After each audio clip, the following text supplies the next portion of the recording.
Hello, and welcome to the Field Guides. I'm Steve, and I'm here with Bill. Good morning, Bill. Top of the morning to you, Stephen. Oh, God. Happy St. Patty's Day. Happy St. Patty's Day. I'm going to do the whole episode. No, I'm just kidding. I quit the podcast. All right, so for those of you who don't know who St. Patrick is, are you doing a snake episode? Is that what's going on? For anyone who doesn't know the folklore around St. Patrick? That's a good idea, but not today. Okay. Yeah, they wouldn't be too active today. It's pretty cold. What did you say it was? 13. Holy cow. Yeah. Feels like 13. Yeah. So, for anyone who hasn't listened to the podcast, what we're going to do today, and over the course of many future episodes, is give you the experience of what it's like to be out in the field, in the woods, and on the trail. For every episode, we pick a natural history topic, research the science on that topic, head out to a natural area, and share with you everything we learned. Now, Bill and I kind of split up the responsibilities for the next couple episodes, and he refused to tell me what he researched for today's episode, so I'm actually pretty excited to find out. So, Bill, what are we talking about? Well, last episode we focused on studies that have to do with winter, with snow, and I thought since we're in March now, spring is almost here, I chose to look at studies that focused on spring phenomena. And you can actually hear some spring phenomena right around us, that squeaking call. Yeah, conqueree. Well, he's not doing the conqueree right now. I heard one a second ago. Yeah. So that is the red-winged blackbird. And here in Western New York, when we start seeing red-winged blackbirds in large numbers, then we know spring is right around the corner. So even though it doesn't feel like spring right now, we are just, 4 or 5 days away from the first day of spring. Oh, you're right. Yeah. And I do have to point out that on Facebook recently, someone posted a picture of a robin, and they said, first bird of spring. Yeah.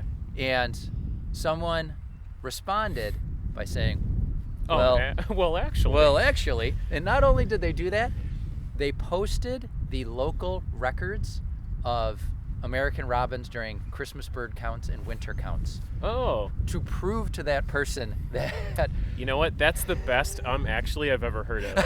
Because normally it's just someone trying to flex, and not backing it up at all. But, come on. I just stood there shaking my head. No, but I mean, there's better and worse versions of that. Yeah. So I'd prefer someone sharing a link like that. It was me. It actually was. Your Facebook alias. Yeah.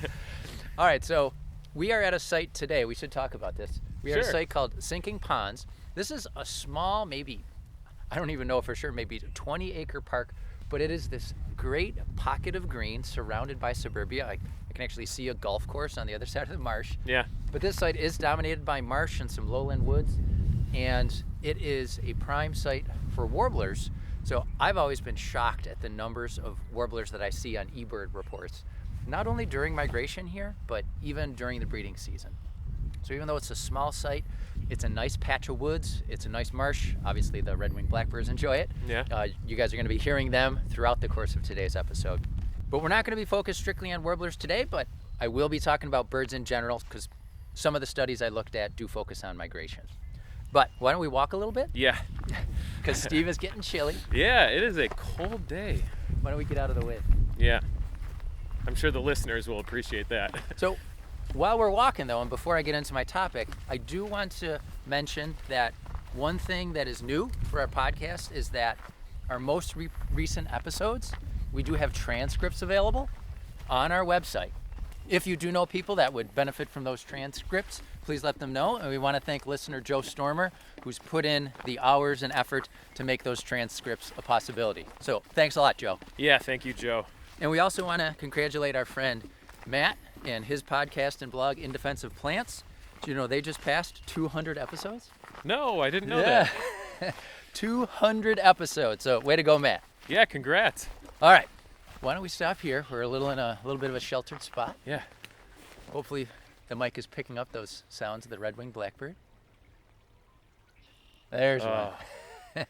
Steve, you know about this thing called climate change going on, right? Yeah, the theory.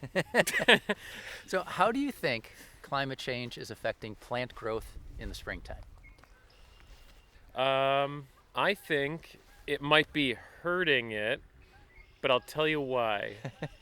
And that is because I think we might have some false starts for the plants. So maybe they start growing, I love putting Steve on the spot. and then and then maybe they get frost damage because then it snows again. I don't know. But I think that happens all the time, so who knows? I try to be as pessimistic as possible. So generally it was thought that climate change was obviously causing us to have earlier spring. Mm-hmm. So that would mean more plant growth, right? Sure. You would think. And it was thought that this was actually, in many areas, it was one factor that was helping to slow climate change. Because if you have more plants and they're growing longer, they're going to be absorbing more carbon. That was the idea. But this study that I looked at, this is from 2018 in the journal Nature. Oh, big one. The big one. Yeah. And this was a large international study, and satellite data was used to look at this assumption. So because of recent innovations in collecting satellite data, the data that we have available, we can now look at global patterns of this effect. Now, they said in areas of high vegetation, they can detect that light is strongly absorbed and infrared radiation is strongly reflected. That makes sense, right? Okay. And then they can use that to determine how much photosynthesis is occurring and how much carbon is taken up during photosynthesis. And this is across the globe on a point-by-point basis. Holy cow. Yeah. So when spring-like weather starts earlier, it's reasonable to assume that plants are going to have more time to grow and, as I said, absorb more carbon and produce more biomass. But according to this data, this isn't the case. And the data show that, yes, the northern hemisphere is in fact greener in the spring when temperatures are warmer earlier, but this impact can often be reversed by summer and autumn. And in most areas, it leads to an overall reduction of carbon uptake. Wow. As a result. So it is true there is an increased growth in spring, In spring. but we just can't look at one part of the year. Right, Yeah. exactly. And it's not just like the plants start earlier and then they just keep going until the growing season is over. Got it. So they're not sure what all the mechanisms are that are in place. They said there may be a range of reasons. One idea is greater plant growth in the spring. It may increase transpiration, obviously, and then the demand for water. This in turn is going to decrease soil moisture content, and then this results in insufficient water being available for plants later in the year. Yeah. So if you're getting an early start, you're using up your water resources sooner. Right. And especially like this year, we didn't have much of a snowpack, so I could see that being having an effect as well Right. on the water availability. Also, we've talked before in previous episodes about non-native species like multiflora rose and honeysuckle kind of getting an earlier start than everything else. So I wonder if those type of plants are going to be the ones that'll see more Probably. growth. Well, you would have to, I think you would have to assume that the more adaptable plants, the generalists, right? Sure. They're going to yeah. do better. It could also be that certain plants have evolved a predetermined growth period. Yeah, because a lot of them, I think, go by the amount of sunlight, I think, not just by the temperature. So. Right. So it doesn't matter Yeah. that they start growing earlier. They're still only going to grow for so long. Wait, so what do you mean by that? Because I was thinking like photo period, so I wasn't thinking like a set amount of time. I was thinking, it could make sense evolutionarily that a plant, let's say February has a really warm day. A plant won't be like, oh, I got to start growing. It's spring. It'll wait until there's a certain amount of sunlight every day, like a photo period type effect. Right. So it doesn't end up having that growth squanched by a freezing period afterwards. Squanched? I don't know. I made up that word. I like that word. Yeah. I think that's more what they were talking about, the photo period. Okay. Again, I'd have to go back into the paper to see, is a plant just going to grow for a set certain number of days Okay. or a certain range of days? Or is maybe it's also related to the photo period as well? That leads perfectly into my next point, which said they went out of their way in this paper to say, look, this is all very complicated and it varies a lot on a regional basis. So they're actually, in some areas, there are plants that because of the earlier spring, they are growing longer and they are absorbing more carbon than, say, they were 2 decades ago. Okay. But on average, plant productivity decreases during years that experience a warm spring. So, unfortunately, this changes climate forecasts for the worse. And we have to assume that, all these consequences of climate change are going to be even more dramatic than previously calculated. All right, you're looking chilly. Let's Yeah. walk a little more. Sure. All right, so now I'm going to focus on birds, and specifically on spring migration. Okay. I'll give you an easier question to answer than the last one I asked you. Sure. Yeah, that was tough. So how do you think climate change is going to affect spring migration timing, generally speaking? Okay. I think this time it is going to move it up in the year. So things will happen earlier. Yeah, obviously birds are going to move earlier once temperatures start to shift. Birds are going to start migrating. So this next study that I looked at, this is actually from this year, 2019, in Ecological Indicators. And this looked at European and North American birds and the timing of their migration based on bird banding, trapping, and on volunteer observations, just like point counts, basically. Mm-hmm. And this collected data over the past 5 decades. And what they found is that birds in both North America and Europe have advanced the timing of their spring migration due to climate change. And the average bird has advanced its migration by approximately 1 week in those past 5 decades. Wow. You want to look at that? Sure. It was just the first bud, I think. Steve just stopped and pointed out a bud here that is not quite open, but it looks. Do you know this one? I know I should know it. All right, folks. So we have a small tree here. The end bud, it's probably about 1/2 inch long, slender, and it's yellowish. So it almost looks like a kind of a velvety yellow color. Yeah. And the only reason I know this one, it's on the top of my head, is because just a couple weeks ago I was taking a hike and I took a picture of it and took it home. This is a walnut. No. Not a walnut. A hickory. Hickory. I was gonna say, Yes. is it Caria? And I actually feel like I should know it too, because I wasn't expecting to see a hickory here. But yeah, you guys are gonna have to call me out if it's not Caria. Caria. And I think it has the one with the yellow bud. Maybe the specific epithet begins with like an L or something. I don't know. Like, because they don't all do this. It's not all walnuts that have the yellow. Hickory. Damn it. It's not all hickories that have this yellow. I can't remember if it's a shagbark or a bitternut. Well, we'll put that in the episode notes. Yeah.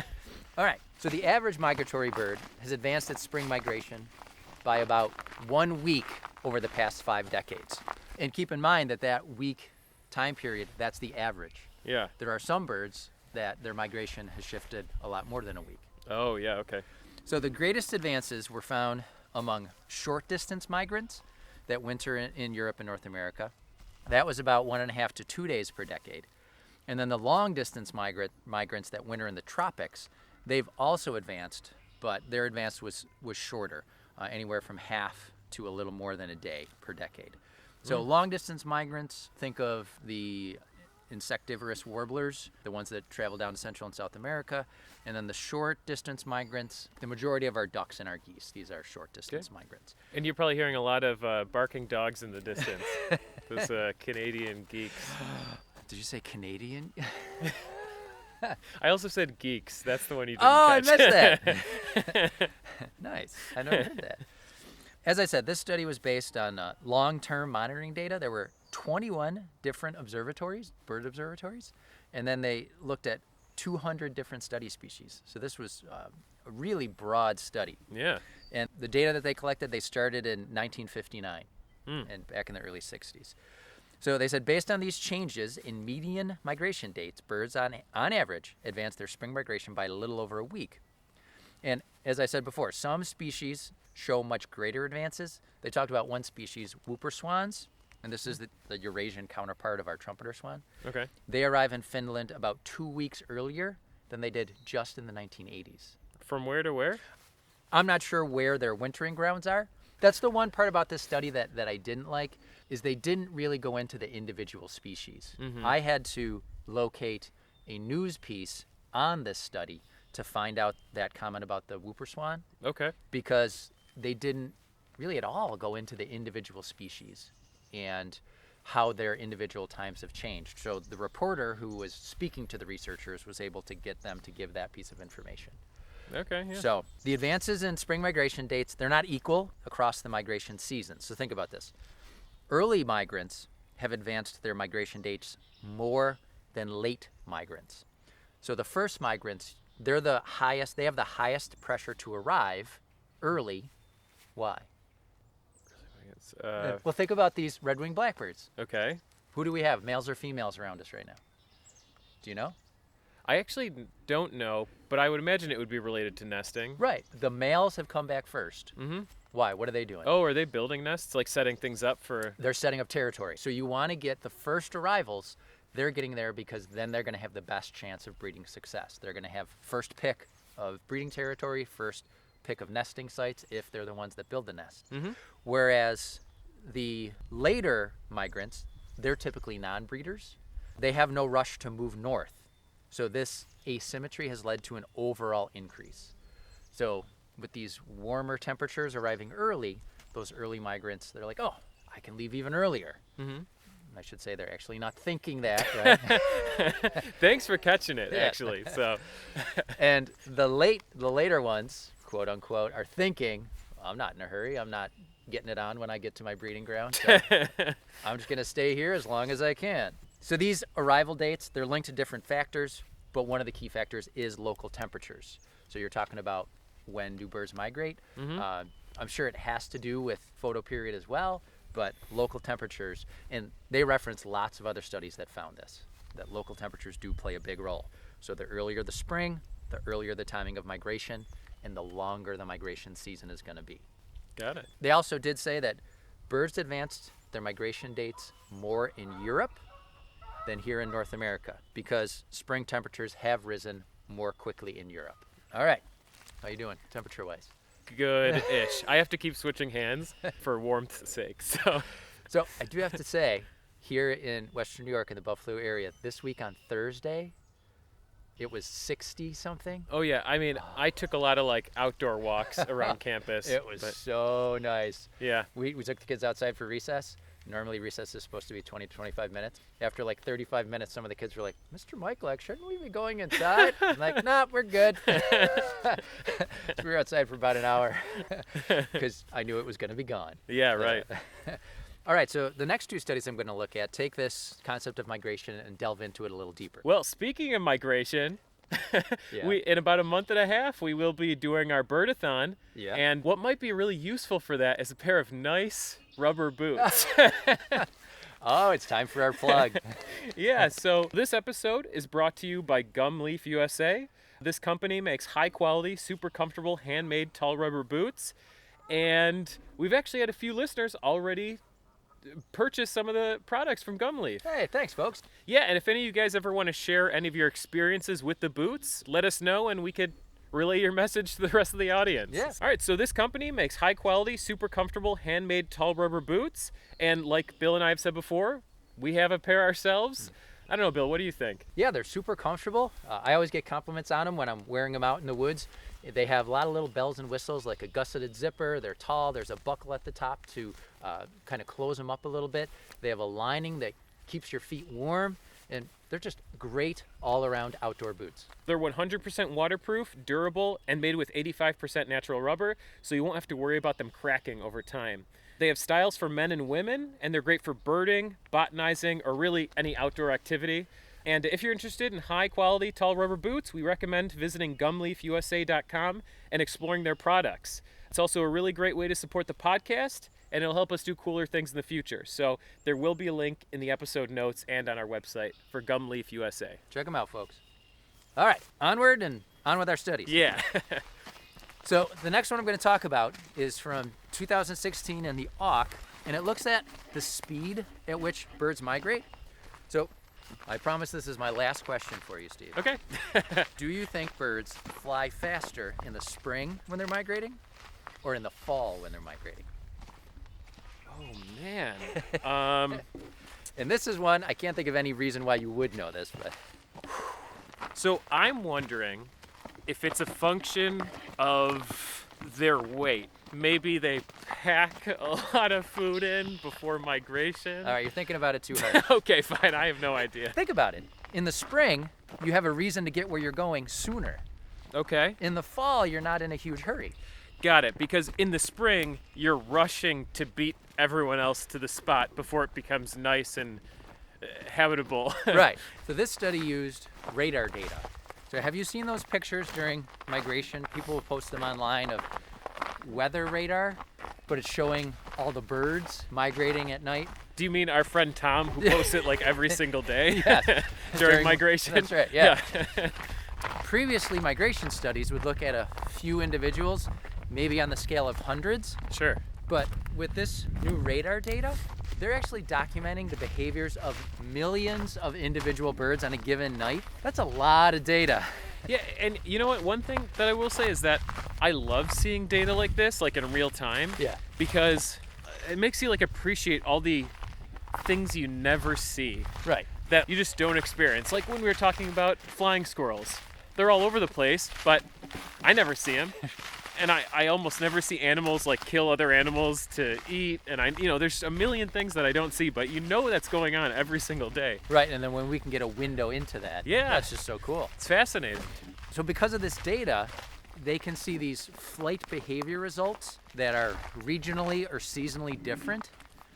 So they can just piece apart what these birds are doing on such a deeper level. Yeah. What they found in this particular study is that migrating birds fly faster, and they put more effort into staying on course in the spring than in the fall. And we think it's because they're racing to arrive to their breeding grounds as soon as possible to get that edge.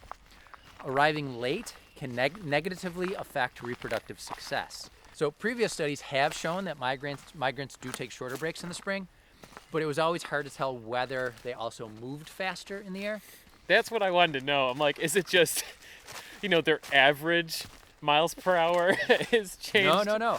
So this radar, this high-tech weather radar, and this stuff's operated by NOAA and the Department of Defense, they found that birds did indeed fly faster in the spring and compensated more for crosswinds that could blow them off course. Wow, okay. And the next study I'm going to talk about actually looks at that more in depth. Got it. How fast birds are flying. Now, on a radar, what does a prairie warbler look like versus a hooded warbler? the answer is that they don't. They don't look different. They're both colored dots. Yeah. But they can use that radar. They can look at how birds are oriented directly for the first time. Yeah, because without like telemetry data, it would be and you need to hook a bird up with some technology to do that. Right. So without, this is a way where we don't need to interfere at all. We can just pick them up on radar and see their positioning over time. Well, as far as we know, we're not interfering at all. Maybe the radar is somehow affecting their, what was it called? What was the gland? The one that fluoride hardens and it turns their spiritual powers off. Yeah. Oh, what is that one? I know it's not the pituitary gland, No, but that's what I was thinking. Yeah. We talked about this last episode with the snowshoe hares, right? Yeah. All right, well, you think. Okay. Well, I talk about the next study, because I know you're just going to tune me out anyway. Oh, I usually do, yeah. So I think this is a good point before I talk about the last episode. We received an email just in the past 2 days, someone who just got in touch with us, wonderful email saying about all the nice things that they liked about our podcast. And the last line I love said, "You should do more episodes where Steve is just the comic relief." Now, because Bill seems to think that it's because she just liked how much he did research better than me. Right. But I think it was because she was complimenting how entertaining I am. And Bill was like, we got to give Steve more things to do next time. Yeah, so the last episode, folks, if you haven't listened, it's kind of like this one. Oh, yeah. Where I did the research and Steve just held the mic. Yeah. And made comments throughout. Yeah, so, right. Although you've been kind of quiet today. Because I'm trying to think of this gland. No, but we were talking about this before we turned on the mic, and this listener, she did something pretty crazy. Oh, yeah. Yeah. Well, it's not too crazy, but so as she in a good way. Yeah. So as she's been listening to the podcast, she's been making a list, an ongoing list of bird species that she's been picking up. Wow. So that's awesome. Yeah. I mean, we can always share the list with everyone. Yeah, thank you for that. Yeah, so thank you very much. Yeah, we'll get her name because we didn't think to bring it, but yeah, we'll have it on the next episode. Mm-hmm. All right, well, let's get back to the study. So I mentioned that this study was going to look at how fast birds are flying. Now, one thing that was known is that birds that migrate at night tend to fly faster in spring than they do in autumn to reach where they're going. The seasonal difference in flight speed, it's especially noticeable among birds that are short distance migrants. these guys, the ones that aren't going as far, they have the luxury of waiting until winds are just right. So these researchers, as we keep saying, they Shut up. What? It's the pineal gland or pineal gland. That sounds right. Okay. Yeah. I think that's it. Yeah. Okay. And Bill, I'm sorry. I hope I didn't hurt your feelings. no, not at all. So the researchers, as we keep saying, they suspect that birds fly faster in spring because they're trying to get to their breeding grounds first, choose the best territories. So while this time saving made in spring might seem minuscule, these time savings, they are important because they influence the arrival order of individual birds. In autumn, birds can take things more slowly because they're not as pressured to reach their wintering grounds. Now, wind is one weather condition that influences birds' decisions the most about when to take off. And I got to say, the researchers did use that word, decision. Oh, okay. And the researchers found that passerine birds can actually fine-tune their flights to make full use of winds, making their flying and subsequent migration easier. And it did seem that short-distance migrants did this more often. So we're going to talk a little bit about airspeed versus ground speed here, because I didn't know the difference between these terms. I don't know if you did.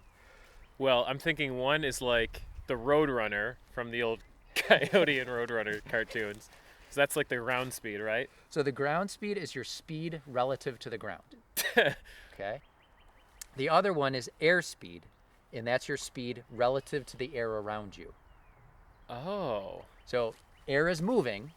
So does that have to do with like Mach 1 and Mach 2? I have no idea. Because isn't the reason you get that sonic boom has something to do with the relative speed you're going compared to the air around you? Okay. I think so. Well, no, because I think it's like, I don't know, guys. I don't know enough about this stuff. But All right. So these birds are making use of wind assistance. Short distance migrants have higher ground speed, so they're flying faster relative to the ground than airspeed. Okay, so they're not much different than the air is moving around them. you're going to compare this to long distance migrants? Correct. Okay. So long distance migrants are often traveling where air speeds are exceeding ground speeds, and this is resulting from flying into headwinds. Oh, they're flying into headwinds. Right. Oh, so, okay, if you're flying, let's say if you're flying 5 miles an hour forward, but the wind is moving 5 miles an hour backwards, is your airspeed 10 miles an hour? I don't know. Okay. I don't know. Okay. But what this all means is that long distance migrants receive very little wind assistance on average. Okay. It's basically like, I have such a long way to go, I can't wait for the winds to be right. Okay. I got to go when my instinct is telling me to go. So they're not taking advantage of wind direction or anything like that. They're just powering through. Where a short distance migrant could say, winds aren't great tonight. I got time. I'm just going to pop up when the wind's right. Right. So short distance migrants, they have a more flexible flight schedule. Work smarter, not harder. That's right. So when you can afford it. Okay. But this waiting for good wind conditions, it will save them energy, but it will prolong their migration. Right. That makes sense. Yep. It's kind of like a crapshoot. Okay. No, I'm saying it's a gamble. I mean, they could be there early, they could be there later. They just don't control it all that much. Right. And the researchers did go on to say that these results indicate fine-tuned seasonal modulation of airspeed and responses to wind. So associated with different strategies that they have going on, passerine birds are adapted to different levels of time selection pressures during their spring and autumn migration, depending on whether they're short distance or long distance migrants. Got it. Okay. All right. So that was all I had for today on migration, and then also on plants in spring. So those are our springtime studies. Yeah, so we dealt with the most important organisms, the plants and the birds. That's right.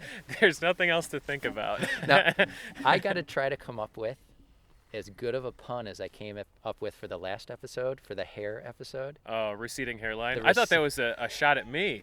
What? No, I'm sorry. I would never do that. I'm kidding. But I'm glad you said that. That is the perfect segue because I do have a shot at you. Oh, good. So, last episode, folks, if you didn't listen, I would say stop and at least go back and listen to the last part of the episode where Steve trashes Charles Darwin. Okay, I think you're exaggerating that a little bit. So this is some of what Steve said. Yeah. Darwin doesn't mean anything. It doesn't matter what he said because it could all be wrong. Uh-huh. We would have eventually figured out all this stuff anyway. Yeah. And my favorite Steveism, Darwin is a fleck of garbage on the side of history. Now, that was some strong rhetoric that I was trying to go so far in the opposite direction. Of course, I don't literally mean that. I was trying to speak. I was just trying to add some color to what I was trying to say to hit my point home. I believe that's called hyperbole. Yeah, there was a lot of hyperbole involved, and Charles Darwin, brilliant man, came up with a great theory of evolution. But my point that I was trying to bring up was that He had there no point. is no authority in science. Okay. Or there shouldn't be an authority in science. There can be great, brilliant people that come up with very useful ideas, and then it could turn out that they're wrong. True. For example, Aristotle was wrong about nearly everything he believed. And Darwin, he proposed evolution, but he didn't have all the mechanisms down. So even though he had this idea, he didn't actually have the evidence to back up his idea. So at his time, for someone to say, oh, this is true, would have been wrong, because you would have been making too big of a claim based on the evidence. And over time, we built up evidence, and the only way evolution would be wrong is if we're living in a I don't know, like The Matrix. Yeah. I was thinking like some type of like illusion, a hallucination or something. Right. So reality would have to be fundamentally different than we expect it to be for evolution to be incorrect. So, All right, because yeah. I'm one of those people that when someone makes a strong point like that, Yeah. I have a hard time responding right away. So Sure. No, I'm glad you had some time to think about it. over the past month, I've been stewing Yeah. about Okay. No. Bill has heroes, unlike me. So No, and one point we made last episode was you said that we shouldn't have heroes. And Yeah. I will say that as I've become older, I've become very wary of putting someone on that hero pedestal. And I think it's unfair to do that to people, Yeah. to expect them to be perfect. But I feel like almost what you just said kind of undercuts most of my points, because I was going to make the point that one thing you did say is that to hold Darwin up isn't giving credit to the people that came after him or before him, where you almost were making it sound like it's a level field. And thinking about it, I'm saying, well, no, because there's bad scientists, there's good scientists, there's a spectrum. And I don't think anyone would argue that he wasn't a great scientist. But not only that, he was a great science communicator, which is so hugely important because science needs to impact everyone, hopefully. right. And if it's not communicated well, that's a problem. It doesn't take place in a vacuum. Yeah, so I would say, I agree with Bill. I think that Bill and I are much more valuable than all the researchers that we cite in our episodes.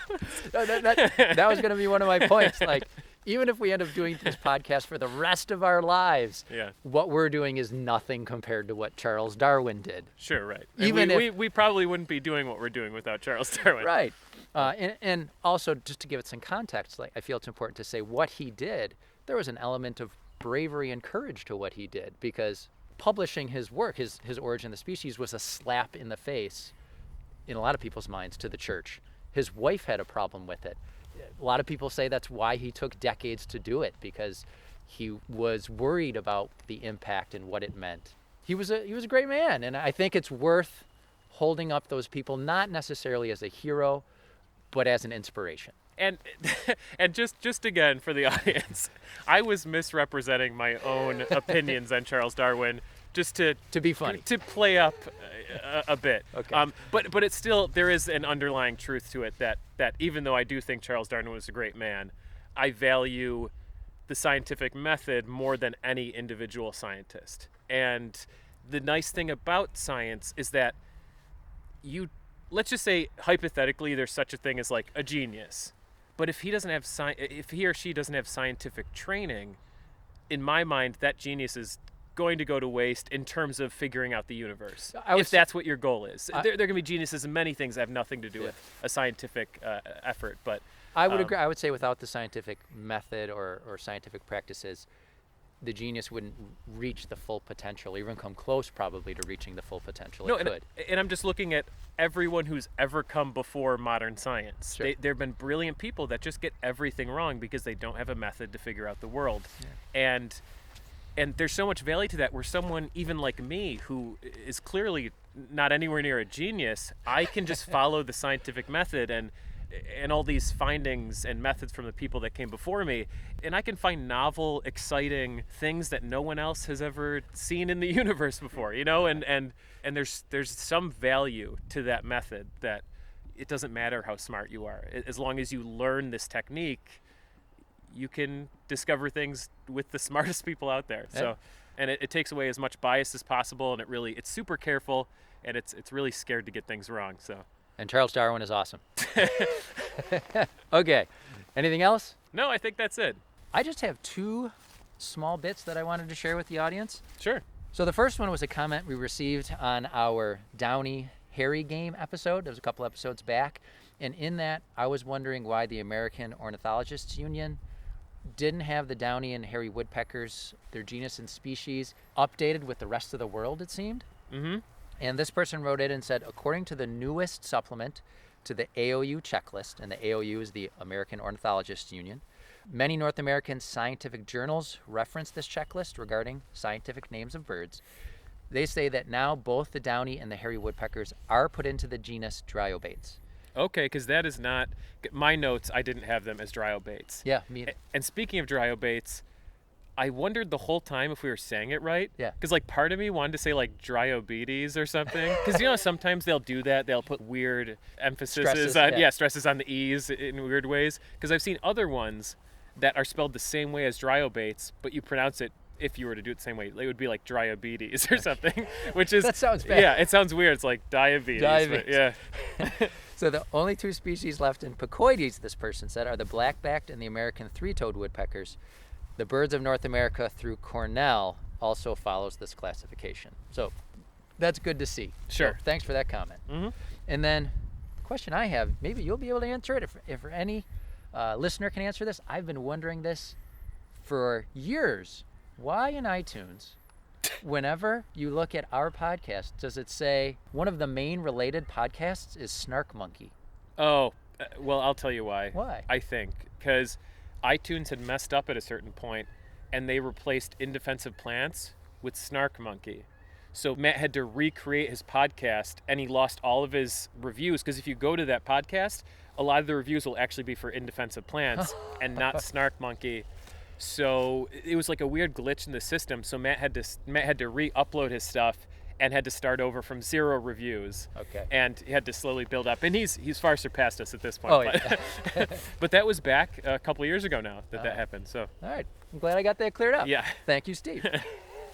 go support Matt. And if a long time ago you left a review for Indefensive Plants, just go and make sure that you still have that review there. So, Yeah. and I'm sure he may have said something within the last 2 years, but it's always good to just double check. Yeah. Anything else? No, so we hope you guys enjoyed the episode. First and foremost, we'd like to give thanks to our growing list of Patreon supporters. So thank you Pollywog, Jacqueline Roki, Sean Marion, Jessica Daniels, and Crow's Path. We're thankful for every single patron, but at the end of every show, we give a special thanks to our top patrons. Rob, we named the dog Indy, Dean, Christina, and Gavin. And especially Ken, Diane, Morgan, Elizabeth, Daniel, Susan, Rachel, Orange Julian, and Alyssa. Whew. Thank you you guys so much. Thank you so much. And we also want to thank our new 5-star reviewer on iTunes. So thank you, CKBones33. So thank you so much, and keep those reviews coming, guys. It really helps us get the word out to more people. Oh, and did you see we got a message from somebody suggesting that we set a Patreon goal, almost like hey, folks, help us get to 100 patrons or something like that. That's a good idea. We should try to do something like that. Yeah, maybe. And guys, we do have to apologize. And you guys know the deal when you become patrons is that Bill and I were very busy. We try to do as much as we can, try to put bonus episodes out, but we barely have enough time to put the actual regular podcast up. So it's our great hope to do more things for you guys in the future. I also have to apologize for the stickers. I'm horrible at sending those out. And today I'll grab a bunch of envelopes, put your addresses on them and send them out. So I'm sorry for those of you who've been waiting for a long time, but I'll make sure to get those out. I've been finding myself cooped up in a lab every single night, so I'm sorry about that, guys. What's more important, work or the podcast? Right. Well, it's like my personal research / work / the podcast. It's tough. It's a balancing act. Well, if you want to get in touch with us and encourage Steve to send out more stickers or spend more time on the podcast, Or encourage me to stop making excuses. you can email us at thefieldguides@gmail.com. Follow us on Facebook. You can also tweet at us at FieldGuidesPod. Check out our Instagram at FieldGuidesPodcast. And you can always check us out on our website at thefieldguidespodcast.com. And again, one last excuse. Things have been busy. I totally forgot to talk to Always Wondering Art again. But I'm sure they'll give us artwork for this episode. So please go check them out. Their website, alwayswandering.com. And then we always have links to their Facebook and Etsy pages in the episode notes. So definitely give them some love. Go check out their stuff. And thank you to gumleafusa.com. Yeah, and links to them in the episode notes as well. We hope you enjoyed the episode, folks, and we'll see you next month. Yep, we'll see you in April.